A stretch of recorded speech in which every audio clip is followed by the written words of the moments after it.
मेरी साधना को सजीव एवं पूर्ण बनाने के लिए मेरे ही प्रभु के रूप में विराजमान आप सभी सत्संग प्रेमी माताओं, बहनों और भाइयों के चरणों में सादर प्रणाम। स्थायी प्रसन्नता का अचूक उपाय, ये हमारे आज का विषय। इस संबंध में हम 3 सभाएं पहले कर चुके हैं। आज यह 4थी सभा हम इसके संबंध में कर रहे हैं। परम श्रद्धेय स्वामी जी महाराज से मैंने एक प्रश्न पूछा। इस प्रश्न को आप सुनेंगे और विचार करेंगे तो आपको ऐसा अनुभव होगा कि ये आपका भी प्रश्न है। मैंने उनसे प्रश्न ये पूछा, मैंने कहा महाराज, मैंने अपने चिंतन को सही बना लिया। मैंने यह सही चिंतन कर लिया कि मेरे पास जो शरीर है, परिवार के सदस्य हैं, सामान और संपत्ति है, इन तीनों का मालिक मैं नहीं हूँ। इनके मालिक परमात्मा हैं।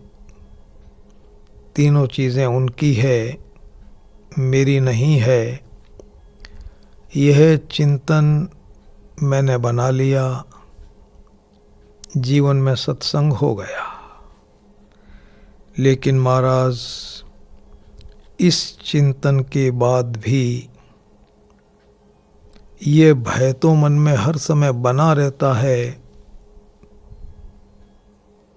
कि मेरे पुत्र कहीं चले नहीं जाएं, पत्नी का वियोग न हो जाए, परिवार के सदस्यों का वियोग न हो जाए। उनके न रहने का एक भय हमेशा मन मस्तिष्क में बना रहता है। सोचते हैं मैं मालिक नहीं हूँ, चीज़ें मेरी नहीं हैं। फिर भी महाराज, जो मेरे प्रिय परिवारजन हैं, उनके जाने का भय, उनके चिर वियोग का भय, उनकी मृत्यु का भय, ये तो 24 घंटे बना ही रहता है। और जब कभी भी मैं किसी के मृत्यु की कल्पना करता हूँ कि अमुक परिवारजन नहीं रहे तो मुझे ज़्यादा भय लगने लगता है। भगवान की कृपा से इस तरह की कोई घटना मेरे साथ हुई नहीं। लेकिन महाराज, एक बार ऐसा स्वप्न आ गया, पुत्र का वियोग हो गया, पत्नी का वियोग हो गया, तो स्वप्न में मैं घबरा गया, बहुत डर लगा। आँख खुली, अपने को मैंने सौभाग्यशाली समझा। सपना ही है, सत्य नहीं है। तो मेरा प्रश्न आपसे यह है कि सही चिंतन के बाद भी परिवारजनों के न रहने का डर मुझे क्यों लगता है? उनके न रहने की चिंता मुझे क्यों होती है? ये मैंने प्रश्न पूछा। अब आप खुद सोचिए कि ये आपका प्रश्न है या नहीं। अनेक भाई बहनों से मिलने का मेरा काम पड़ा, ऐसे परिवार वालों से भी मैं मिला जो निरंतर भगवान की पूजा पाठ चर्चा चिंतन मनन करते रहते हैं। दुर्घटना जब हुई उनके साथ में तो मैंने उनको बहुत चिंता में पाया। कलकत्ते में मैं था, माता पिता का 22 वर्ष का जवान बेटा, रक्षाबंधन था उस दिन, रक्षाबंधन। सवेरे उनका वो बेटा जल्दी उठा और सोचा कि बहन के पास जाकर के मैं राखी बंधवा कर आ जाऊं। कार लेकर के रवाना हुआ। स्टेशन जाकर के उसे कोई गाड़ी पकड़नी थी। जब वो स्टेशन पे पहुंचा तो गाड़ी उसके सामने रवाना हो गई। जल्दी से बाहर आया, ड्राइवर को कहा कि भैया अगले स्टेशन से ये गाड़ी तुम मुझे पकड़ा दो। रवाना हो गए अगले स्टेशन के लिए। भगवान की लीला, उनका विधान।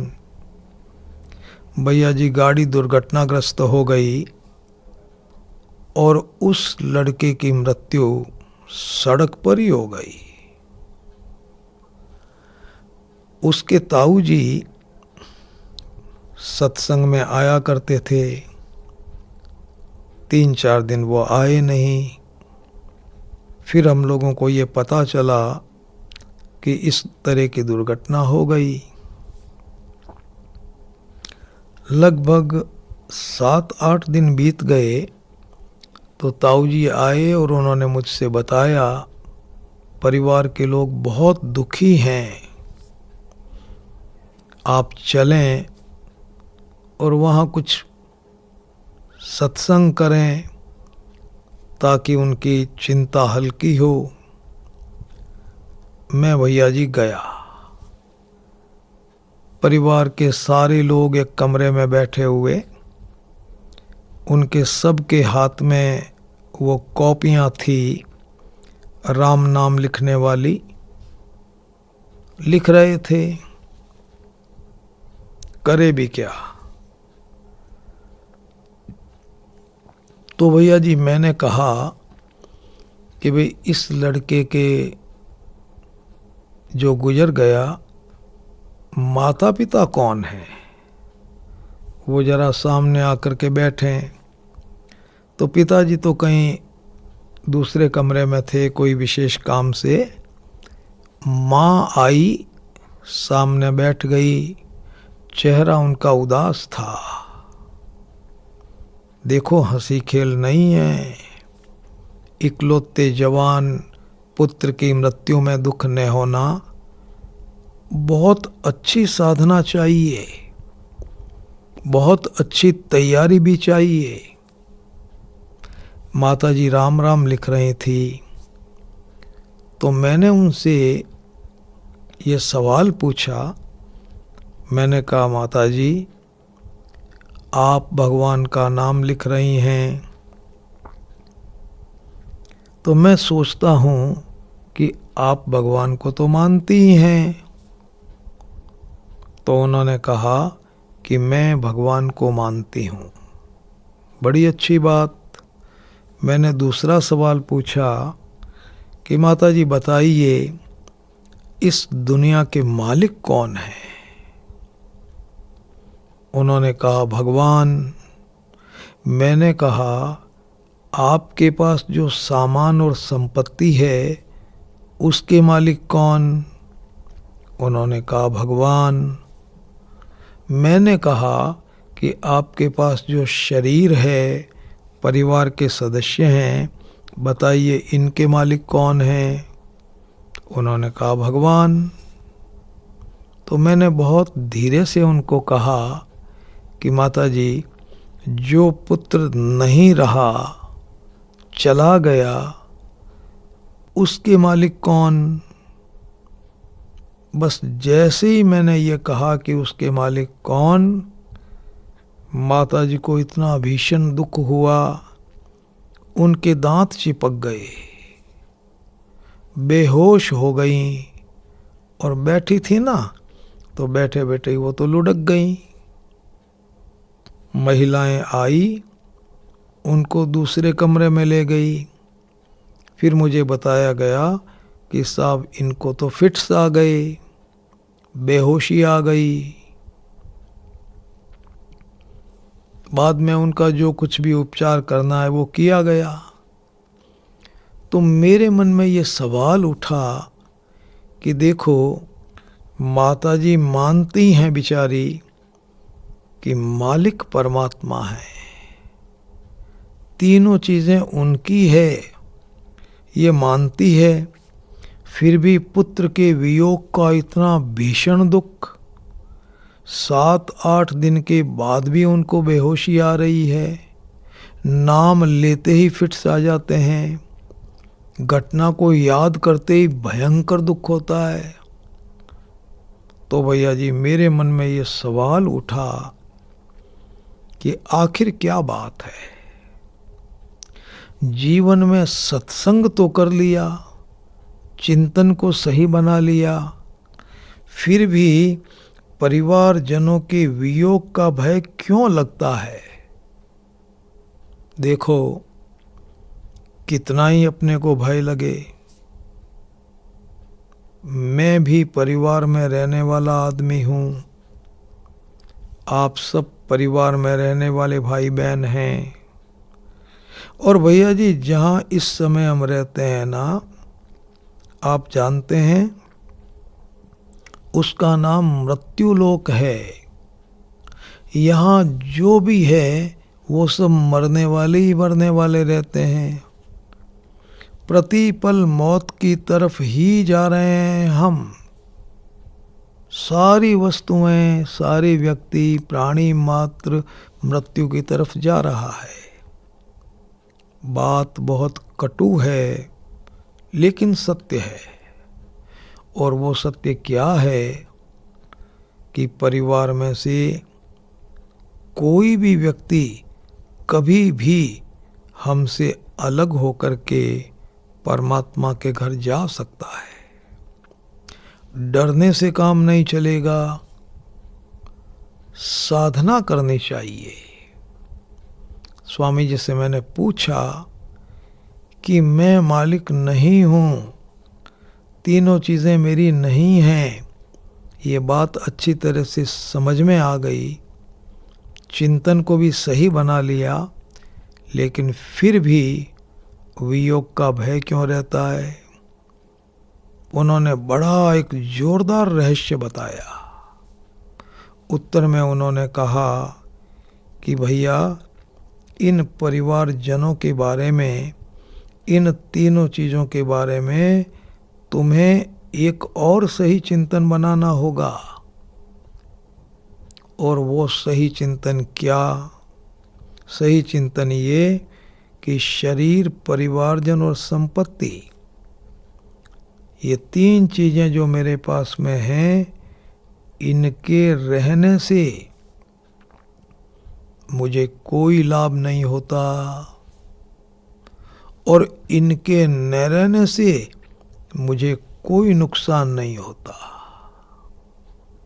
ये सही चिंतन यदि तुम कर लो, ये तुम्हारा चिंतन बन जाए कि इनके रहने से मुझे कोई लाभ नहीं,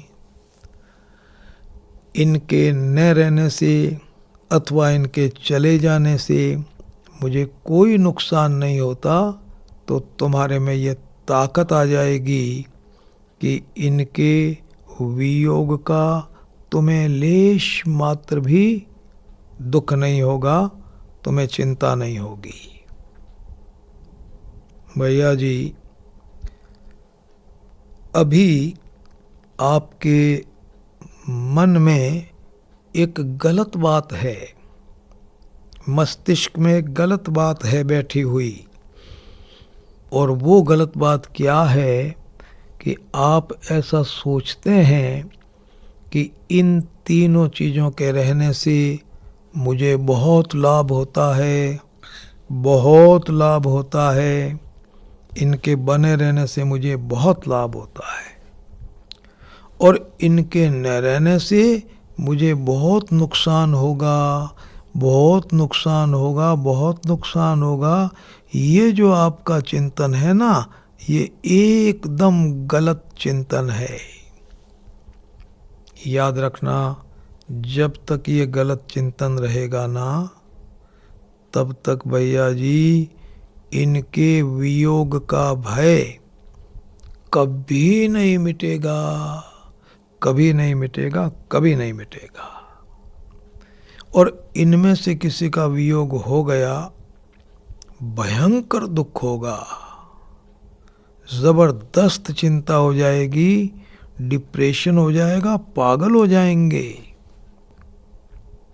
भैया जी मैं कहीं गया किसी शहर में, तो शहर के एक बहुत संपन्न व्यक्ति थे, उनके परिवार के लोग सत्संग में आते थे। मैं वहाँ गया उस परिवार में, तो परिवार के जो मुखिया थे भैया जी, उनको मानसिक विकृति थी, असंतुलन हो गया उनका मस्तिष्क, पागल से हो गए। मैंने पूछा परिवार वालों को कि भाई ये क्या बीमारी हो गई, तो बताया उन्होंने कि साहब व्यापार में बहुत बड़ा घाटा लग गया, और घाटा लगने के बाद से इनको बहुत चिंता हो गई, और उस चिंता से इनका मस्तिष्क असंतुलित हो गया, पागल से हो गए। सोचो तो जरा, संपत्ति के जाने का इतना बड़ा दुख, पागल ही हो गए। तो निवेदन मैं आपसे ये कर रहा हूँ कि इन तीनों का मालिक मैं नहीं हूँ, तीनों चीज़ें मेरी नहीं है। इस सही चिंतन के साथ साथ आपको ये सही चिंतन भी रखना पड़ेगा कि इन तीनों चीज़ों के रहने से मुझे कोई लाभ नहीं होता, और इनके न रहने से, इनके चले जाने से मुझे कोई नुकसान नहीं होता, कण मात्र भी नुकसान नहीं होता। यह सही चिंतन यदि आप कर लें तो आपकी इस समस्या का समाधान अभी हो जाएगा, अभी हो जाएगा। वियोग का भय नहीं लगेगा, और वियोग हो जाने पर लेश मात्र भी चिंता नहीं होगी। स्थायी प्रसन्नता आपकी वैसी की वैसी बनी रहेगी। मैंने स्वामी जी से पूछा, मैंने कहा महाराज ये कैसे होता है? मेरे पुत्रों के रहने से मुझे कोई लाभ नहीं होता, पत्नी के रहने से मुझे कोई लाभ नहीं होता, धन संपत्ति के रहने से मुझे कोई लाभ नहीं होता, और इनके न रहने से मुझे कोई नुकसान नहीं होता। ये कैसे होता है महाराज? मुझे तो ऐसा लगता है कि इनके रहने से बहुत लाभ है, न रहने से बहुत नुकसान हो जाएगा। जरा बताइए, रहने से कोई लाभ कैसे नहीं होता? भैया जी बहुत जोरदार बात बताई, और जचने वाली बात बताई।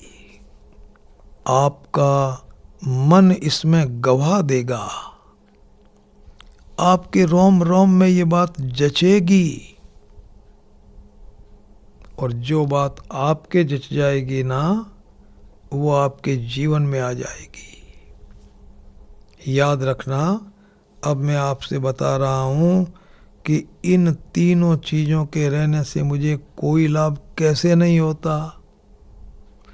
एक बार आप इस शरीर को छोड़ दें, शरीर के न रहने का अर्थ ये नहीं है कि वही शरीर खत्म हो गया, ऐसा नहीं।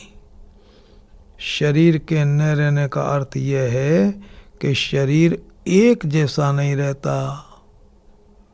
शरीर स्वस्थ है, भाई स्वस्थ नहीं रहा, बीमार हो गया। आज शरीर की ताकत ज़्यादा है, बुढ़ापा आ गया और शरीर की ताकत कम हो गई। ऐसे तो शरीर के न रहने का अर्थ शरीर में होने वाले परिवर्तन से है, न कि शरीर की मृत्यु। और संपत्ति और परिवारजनों के न रहने का अर्थ तो है कि भाई वो अलग ही हो गए, रहे ही नहीं। तो अब मैं आपसे निवेदन कर रहा हूं कि इन तीनों चीज़ों के रहने से आपको कोई लाभ कैसे नहीं होता।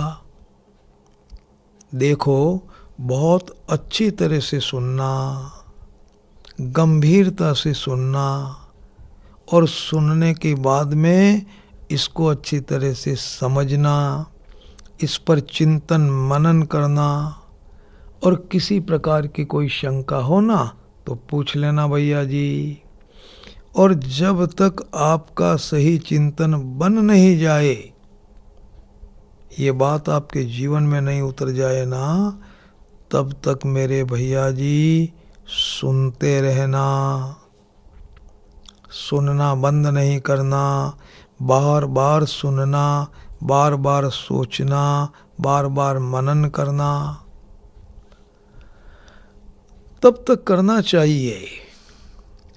इनके रहने से मुझे कोई लाभ कैसे नहीं होता, इसका उत्तर यह है कि शरीर, परिवारजन और धन संपत्ति आपके पास रहें और रहते ही रहें, उनका वियोग नहीं हो, तो इन तीनों के द्वारा आपको स्थायी प्रसन्नता कभी नहीं मिलेगी, कभी नहीं मिलेगी, कभी नहीं मिलेगी।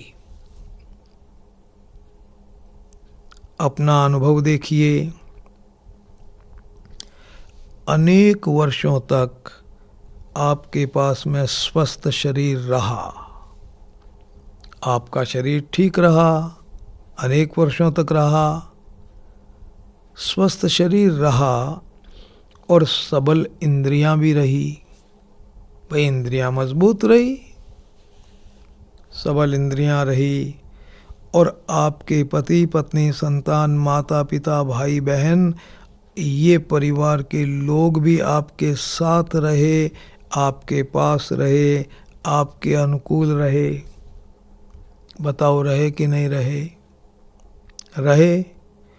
और धन संपत्ति भी आपके पास में रही, पर्याप्त संपत्ति भी रही। बताओ, इन तीनों के रहने से क्या आपको स्थायी प्रसन्नता मिली? अब जवाब दो आप। मैं आपसे पूछ रहा हूँ, भैया जी जरा गंभीरता से विचार करो।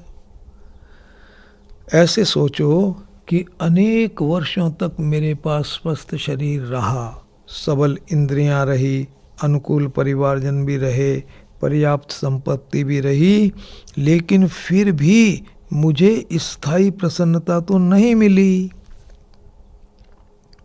नहीं मिली। और ये तीनों चीज़ें आपके पास कुछ समय के लिए और रह जाएंगी। 30 साल रह गई, 40 साल रह गई, 50 साल रह गई। मान लो कुछ समय के लिए और रह भी गई, तो क्या आपको इनके द्वारा स्थायी प्रसन्नता मिलेगी?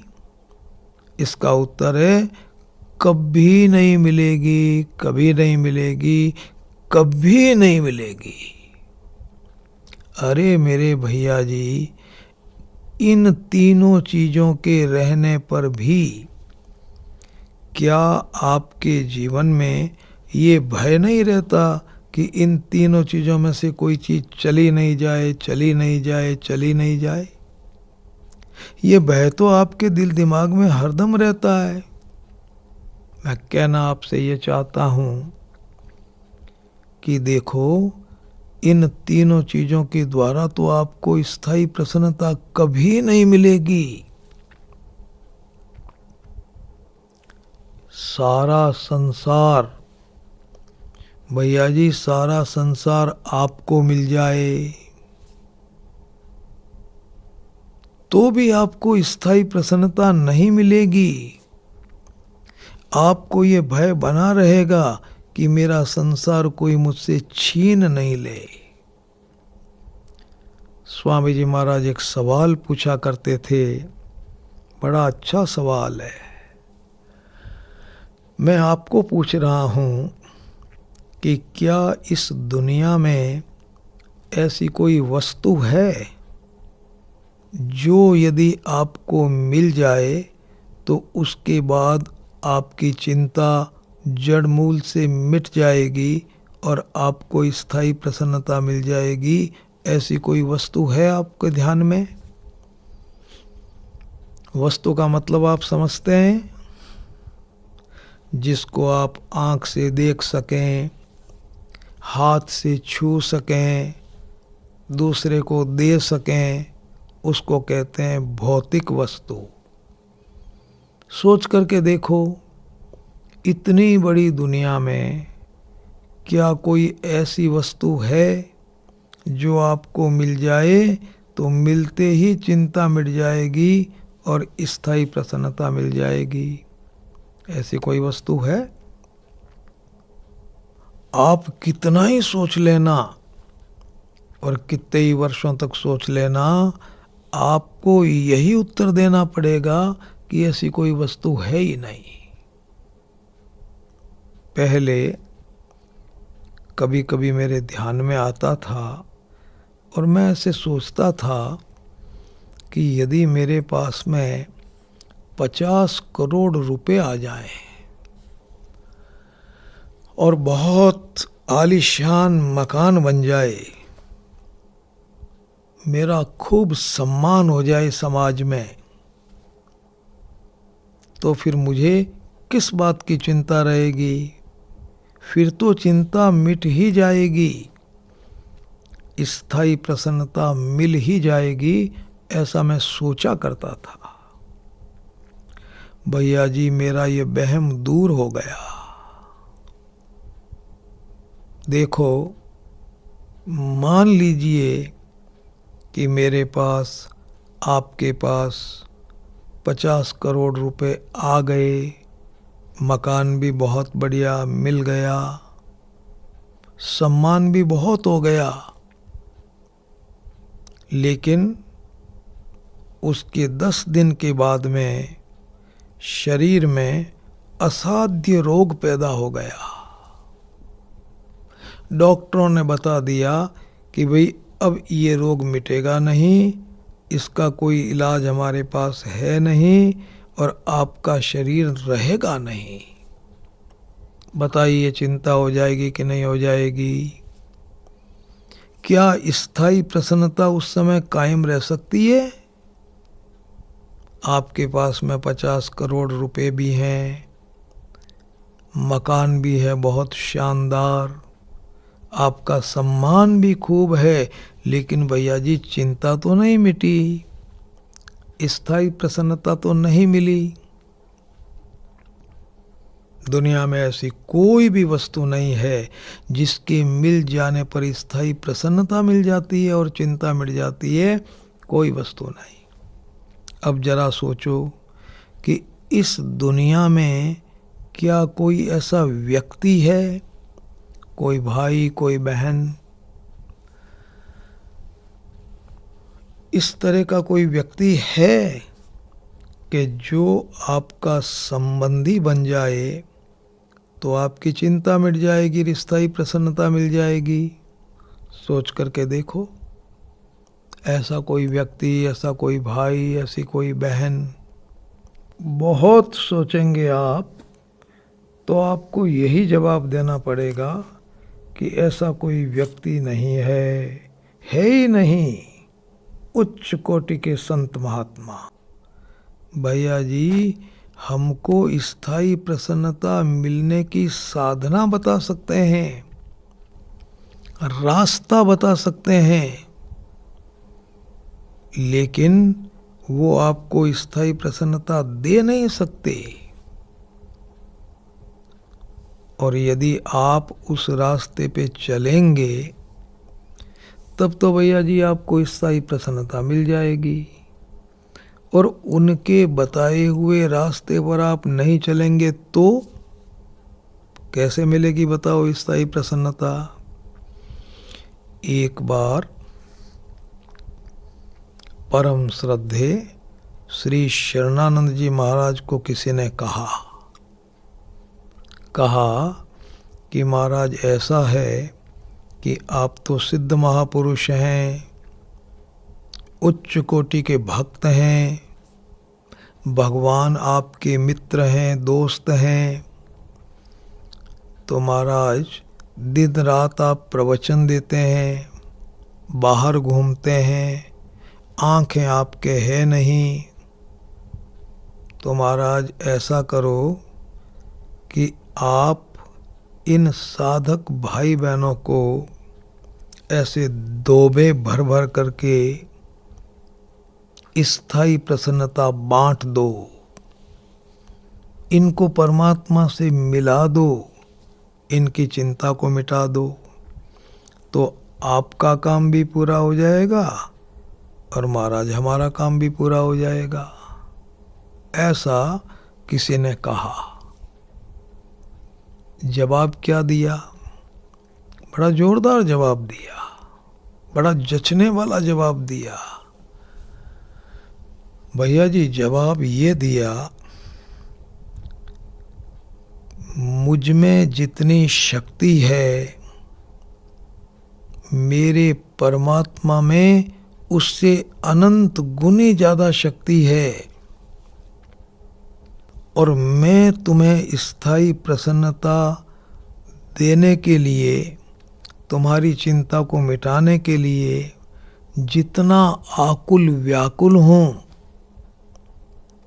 जितनी मेरे में दया है, तड़फन है, मेरे परमात्मा में उससे अनंत गुनी ज़्यादा तड़फन है तुम्हारी चिंता को मिटाने के लिए और तुम्हें स्थायी प्रसन्नता देने के लिए। जितनी उदारता मुझ में है परमात्मा में उससे अनंत गुना ज़्यादा उदारता है। लेकिन मैं तो तुम्हारी चिंता को क्या मिटाऊंगा, तुम्हें क्या स्थायी प्रसन्नता देऊंगा, परमात्मा भी नहीं दे सकते, परमात्मा भी नहीं दे सकते। लोगों ने पूछा कि महाराज परमात्मा भी नहीं दे सकते तो परमात्मा असमर्थ है क्या, उनमें ये ताकत नहीं है क्या? जोरदार उत्तर दिया परमात्मा सर्व समर्थ हैं, वो सब कुछ कर सकते हैं, उनके लिए कुछ भी असंभव नहीं। लेकिन चिंता को मिटाने और स्थायी प्रसन्नता को पाने की जिम्मेवारी उन्होंने मनुष्य को सौंपी है। मानव को ऐसी शक्ति भगवान ने देकर के यहाँ भेजा है कि वो अपनी चिंता को मिटाए और स्थायी प्रसन्नता को प्राप्त करे। ऐसी ताकत मनुष्य को भगवान ने पहले दी, उसके बाद मनुष्य बनाया और ये जिम्मेवारी उसके कंधों पर डाली गई।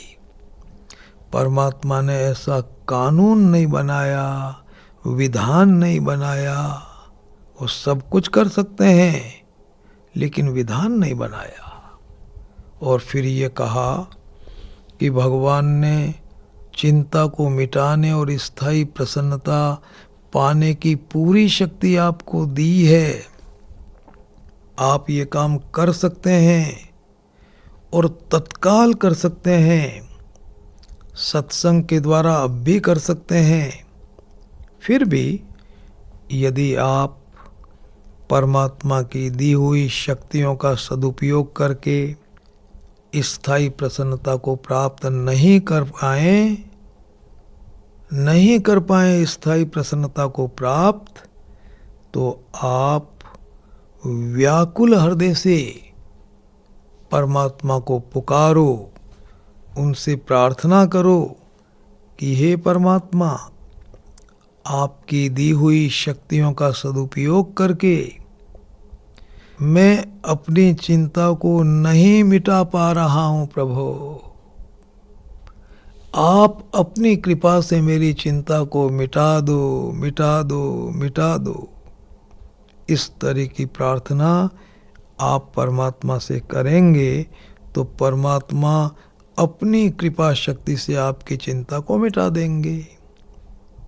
वो रास्ता भी आपके लिए खुला है, लेकिन परमात्मा की कृपा को पाने के लिए आपको पहले अपनी शक्ति को पूरी की पूरी लगाना होगा।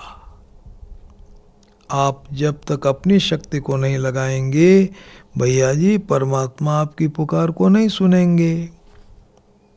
तो मैं निवेदन आपसे ये कर रहा था कि इस दुनिया में ऐसा कोई व्यक्ति नहीं है भैया जी, कोई व्यक्ति नहीं है जो यदि आपका संबंधी बन जाए तो तत्काल आपकी चिंता मिट जाएगी और स्थायी प्रसन्नता मिल जाएगी। ऐसा कोई व्यक्ति नहीं है। और तीसरा सवाल ये पूछते थे कि क्या इतनी बड़ी दुनिया में ऐसी कोई परिस्थिति है? परिस्थिति व्यक्ति और वस्तु को मिला देते हैं ना, दोनों को, तो भैया जी परिस्थिति बन जाती है। मेरे पास इतने रुपए हो जाएं, इतने मकान हो जाएं, इतनी संपत्ति हो जाए, इतने पुत्र हो जाएं, ऐसी बहुएं आ जाएं, ऐसा शरीर हो जाए। इस तरह से आप सोचते हैं कि भाई ऐसी ऐसी परिस्थिति यदि बन जाएगी तो फिर बहुत मौज हो जाएगी। निवेदन में आपसे ये कर रहा हूँ कि क्या इस विशाल संसार में ऐसी कोई परिस्थिति है कि जिसके बन जाने पर आपको स्थायी प्रसन्नता मिल जाएगी? उत्तर देना होगा नहीं। तो भैया जी दुनिया में तो तीनों से अलग कोई चीज फिर है ही नहीं। दुनिया में तो वस्तु है, व्यक्ति है, परिस्थिति है, खत्म। तो सारा संसार भी यदि आपको मिल जाए, आपकी चिंता मिट नहीं सकती, स्थायी प्रसन्नता आपको मिल नहीं सकती। बहुत से भाई बहन सोचते हैं कि मेरे जीवन में जब सब प्रकार की अनुकूल परिस्थिति बन जाएगी तो फिर तो चिंता मिट ही जाएगी, प्रसन्नता मिल ही जाएगी। ऐसा सोचना आपका एकदम गलत। आप कहेंगे कैसे? भैया जी अनुकूल परिस्थिति से आपको केवल अस्थायी प्रसन्नता मिलेगी, थोड़ी देर वाला सुख मिलेगा, और वो थोड़ी देर वाला जो सुख है वो तो भैया जी संसार की किसी वस्तु पे टिका हुआ है, अनुकूल परिस्थिति पर टिका हुआ है। और जैसे ही वो अनुकूल परिस्थिति जाएगी और प्रतिकूल परिस्थिति आएगी, आपको चिंता हो जाएगी कि नहीं हो जाएगी? सारी जिंदगी आदमी की निकल जाती है इसमें, भाई अनुकूलता को लाओ, अनुकूलता को लाओ, अनुकूलता को लाओ। अनुकूलता को लाने में सारी जिंदगी खत्म कर देता है। और वो बेचारा सोचता है कि अनुकूल परिस्थिति से मेरी चिंता मिट जाएगी, प्रसन्नता मिल जाएगी। भैया जी कभी नहीं मिलेगी। वो तो परिस्थिति है, उस परिस्थिति पर टिकी हुई प्रसन्नता तो उस दिन खत्म हो जाएगी जिस दिन वो परिस्थिति बदल जाएगी, और परिस्थिति बदले बिना रहेगी नहीं। तो मैं निवेदन आपसे ये कर रहा हूँ कि शरीर, परिवारजन और संपत्ति ये क्या है? ये तीनों संसार की चीजें हैं। इन तीनों के द्वारा आपको स्थायी प्रसन्नता कभी नहीं मिलेगी, कभी नहीं मिलेगी, कभी नहीं मिलेगी, कभी नहीं मिलेगी। इसलिए इनके बने रहने से आपको कोई लाभ नहीं होता, कोई लाभ नहीं होता। आप सोचते हैं कि भाई इनके बने रहने से मेरे शरीर को तो कुछ सुख सुविधाएं मिलती है। अरे आपके पास में बहुत रुपए हैं, धन संपत्ति है, तो आप सोचते हैं कि भाई अधिक रुपए हैं तो मेरे को सुविधाएं तो मिलती है रुपयों से, मेरा जीवन स्तर तो अच्छा रहता ही है इन रुपयों से। याद रखना, ऐसा सोचना भी आपका वहम है, भ्रम है।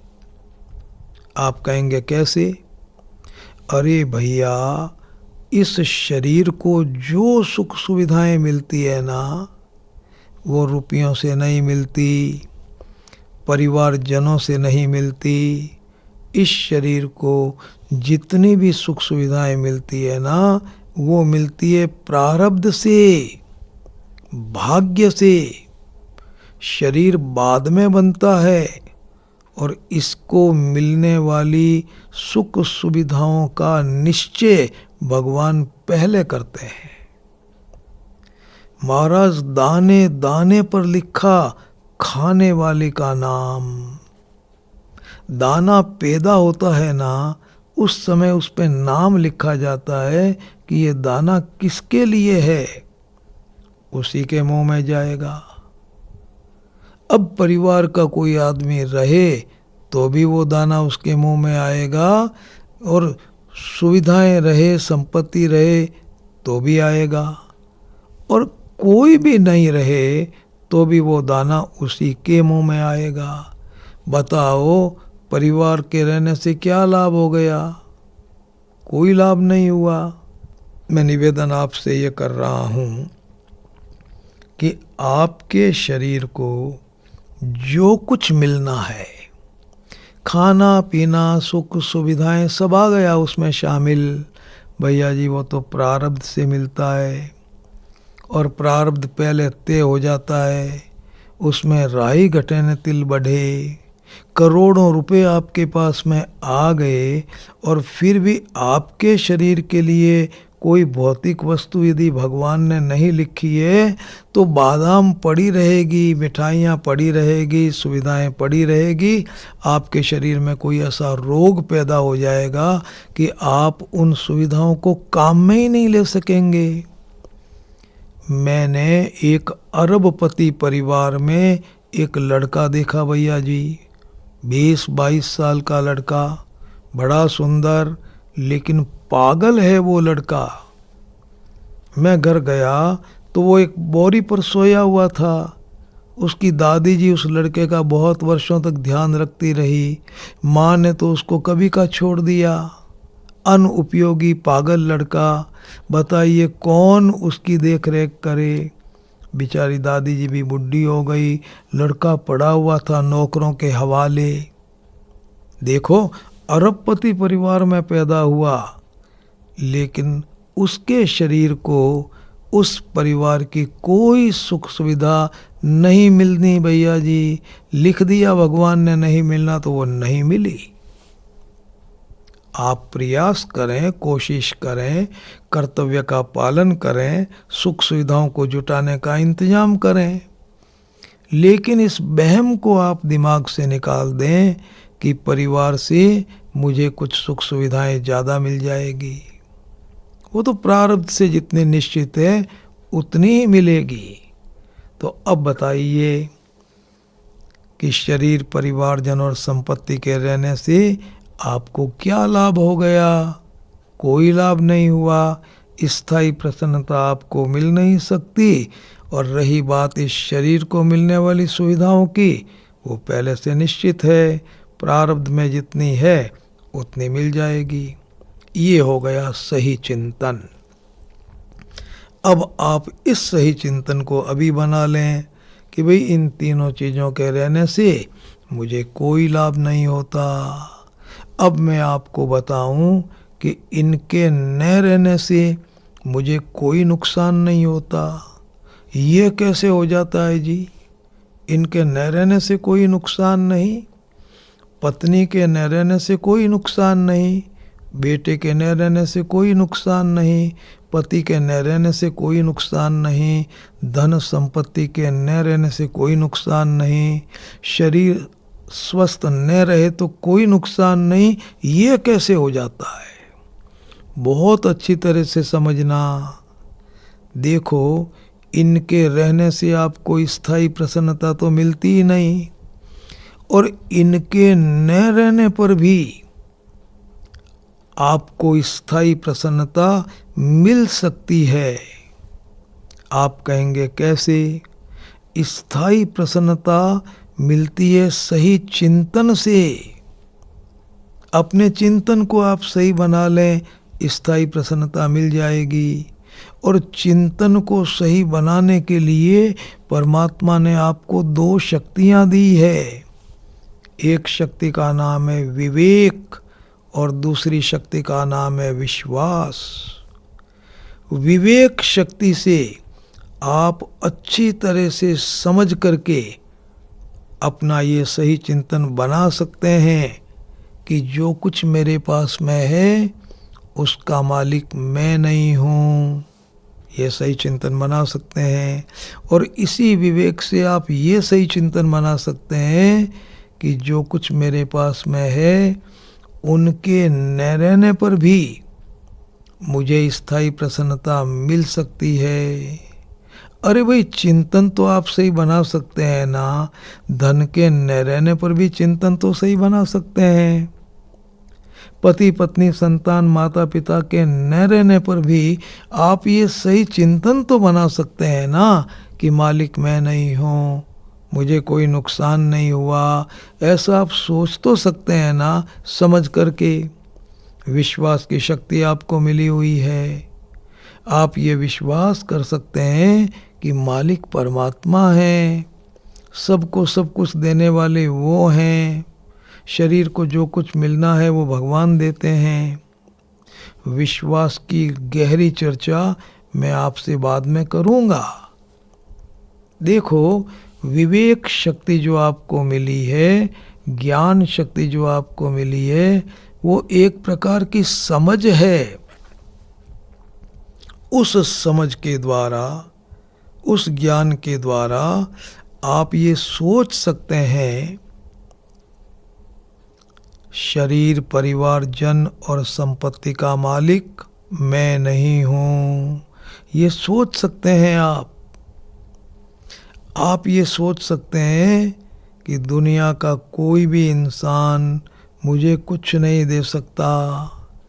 आप ये सोच सकते हैं कि कामना को करना मेरे वश की बात है, लेकिन कामना को पूरी करना ये मेरे वश की बात नहीं है, और कामना पूरी नहीं होने पे मुझे बहुत दुख होता है।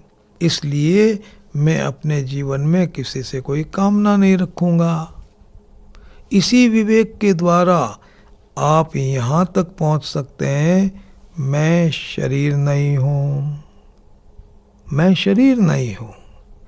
तो भैया जी, ये चिंतन यदि आप कर लेंगे ना तो स्थायी प्रसन्नता मिल ही जाएगी, चिंता खत्म हो ही जाएगी। और ये चिंतन आप कर सकते हैं। विवेक शक्ति आपके पास अंतिम समय तक रहती है। और भैया जी, विश्वास की शक्ति भी आपके पास में भगवान की दी हुई रहती है। विश्वास के आधार पर आप ये चिंतन कर सकते हैं, मालिक परमात्मा है, सबको सब कुछ देने वाले वो हैं। शरीर का पूरा इंतजाम शरीर बनने के पहले हो जाता है, उसी का नाम प्रारब्ध है। प्रारब्ध में कोई परिवर्तन कभी होता ही नहीं। इसलिए मेरे शरीर को जो कुछ मिलना है वो अवश्य मिलेगा, चाहे कोई रहे अथवा नहीं रहे। तो निवेदन मैं आपसे ये कर रहा हूँ कि परमात्मा ने आपको ऐसी शक्ति दी है। वैसे तो आपके पास में 3 शक्तियाँ हैं, 2 शक्तियाँ मैंने आपको बता दी, विवेक और विश्वास। एक शक्ति आपके पास में और है जिसको कहते हैं बल।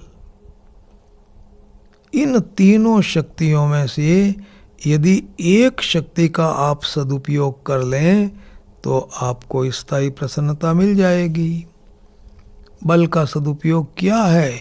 बल का सदुपयोग है भैया जी, सेवा करो। बताऊंगा मैं आपसे बहुत विस्तार से आने वाली सभाओं में कि बल के द्वारा यदि आप सेवा करने का निर्णय कर दें, चिंता तत्काल मिटेगी, स्थायी प्रसन्नता तत्काल मिलेगी। सेवा करें, प्रेम देवें। विवेक शक्ति के द्वारा मोह, ममता, कामना, राग और द्वेष का त्याग करें। ये विवेक शक्ति है। इनका त्याग करते ही चिंता खत्म, स्थायी प्रसन्नता की अनुभूति। और विश्वास शक्ति के द्वारा परमात्मा के अस्तित्व को स्वीकार करें, उनकी महिमा को स्वीकार करें, उनके विधान को मंगलकारी स्वीकार करें। विश्वास की बात मैं आपसे बताऊंगा बाद में।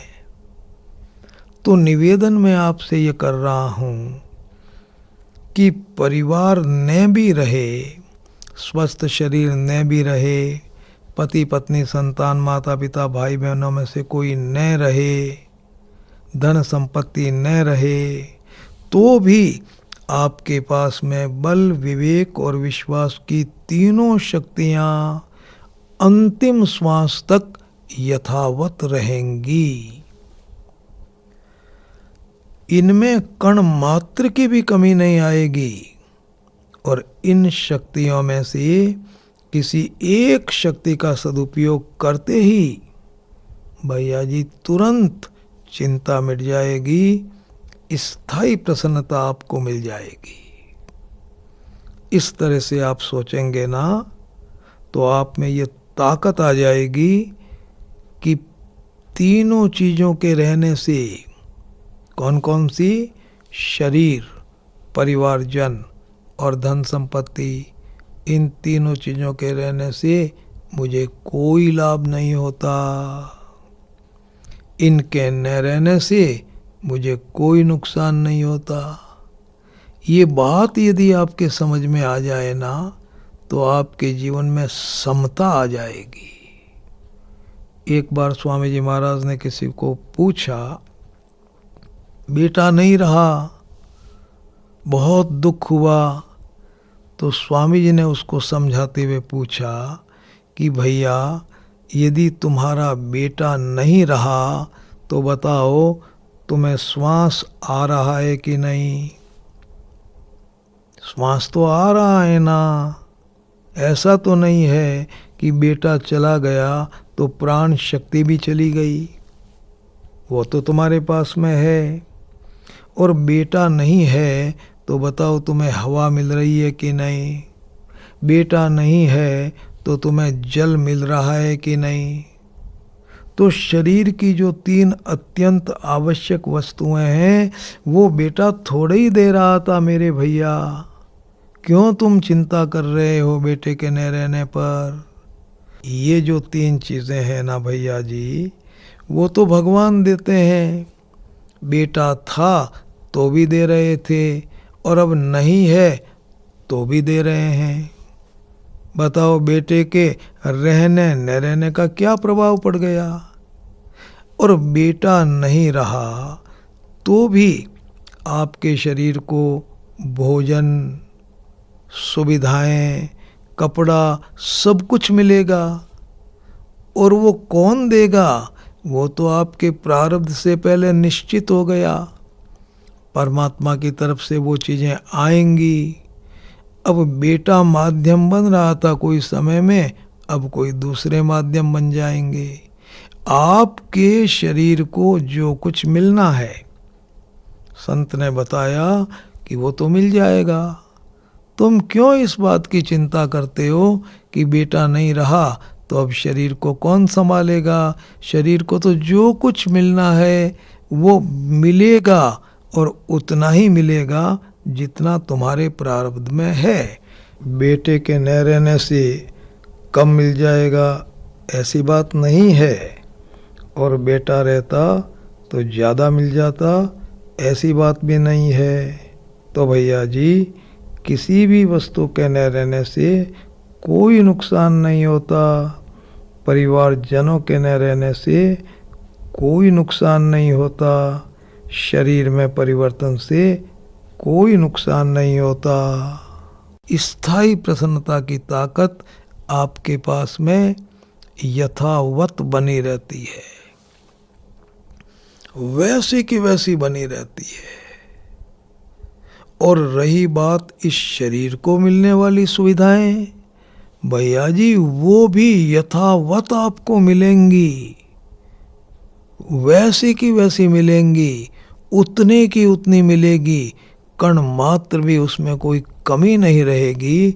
क्योंकि शरीर को जो कुछ मिलता है ना, वो तो कोई इंसान नहीं देता, वो तो प्रारब्ध से मिलता है। तो आप क्यों चिंता करते हैं बताइए? चिंता बिल्कुल फिजूल हो गई आपकी। यदि आप इस चिंतन को अभी बना लें, इस सही चिंतन को अभी बना लें कि भाई शरीर, परिवारजन और संपत्ति के न रहने पर भी परमात्मा की दी हुई 3 शक्तियां बल, विवेक और विश्वास के सदुपयोग से मेरी चिंता पल भर में मिट सकती है, मुझे एक पल में स्थायी प्रसन्नता मिल सकती है। तो भैया जी, इनके न रहने से आपको लेश मात्र भी चिंता नहीं होगी, लेश मात्र भी नहीं। और यदि आप ये सही चिंतन बना लें कि इन तीनों के रहने से मुझे कोई लाभ नहीं होता, कोई लाभ नहीं, स्थायी प्रसन्नता मुझे ये दे नहीं सकते, और शरीर को जो कुछ मिलेगा वो मेरे प्रारब्ध से मिलेगा, ये सही चिंतन आप बना लें तो भैया जी इनके रहने से आप पे कोई प्रभाव नहीं पड़ेगा। आपके मन में आएगा कि भाई रहने से कोई लाभ नहीं, जाने से कोई नुकसान नहीं। हाँ, इसमें एक रहस्य जरूर है कि इन तीनों चीज़ों का यदि आप सदुपयोग कर लें, शरीर, परिवारजन और संपत्ति का स्थायी प्रसन्नता मिल जाएगी, आपको पक्की मिल जाएगी। आगे की सभाओं में मैं आपसे बताऊंगा कि इनका सदुपयोग आप कैसे करते हैं, कैसे करेंगे सदुपयोग, विस्तार से चर्चा करूंगा। भैया जी, भगवान हम सभी भाई बहनों को ये शक्ति प्रदान करें कि हम विवेक और विश्वास के आधार पर इस सही चिंतन को बना लें कि शरीर, परिवारजन और संपत्ति के रहने से मुझे कोई लाभ नहीं होता, न रहने से मुझे कोई नुकसान नहीं होता। इस सही चिंतन को बना लें ताकि हमारी चिंता मिट जाए और हमें स्थायी प्रसन्नता मिल जाए। इसी सद्भावना के साथ सभी भाई बहनों को सादर प्रणाम।